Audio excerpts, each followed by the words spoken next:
तर मतदान हे लोकशाही टिकवण्यासाठी संविधानाप्रमाणे ज्याने त्याने आपल्या आपल्या मर्जीनुसार वागण्याचे आहे आणि ज्यांना मतदान करायचं आहे ते कोणाला केले सांगूसुद्धा नका, आपल्या आपल्या पद्धतीने करा. आता या इलेक्शनला आपण सर्वांनी मतदान केलं पाहिजे. भारतीय राज्यघटनेनं आपल्याला दिलेला हा मूलभूत अधिकार आहे आणि तो प्रत्येकानं युवा वर्गानं असेल किंवा सर्वांनी हा बजावला पाहिजे, हेच माझं मत आहे. आणि सर्वांनी वोटिंग करून जो तुमच्या मनातला उमेदवार असेल त्याला निवडून दिलं पाहिजे, हेच माझं मत आहे. वृद्ध महिलांनी व सर्व नागरिकांनी मतदानाचा हक्क बजावणं फार गरजेचं आहे.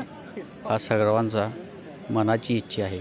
सर्व लोकशाही जिवंत ठेवण्यासाठी व स्वतःचा उमेदवार निवडून आणण्यासाठी सगळ्यांनी मतदानाचा हक्क बजावणं फार गरजेचं आहे. काय तर लोकशाही जिवंत राहावी, मताचा हक्क जो दिलेला आहे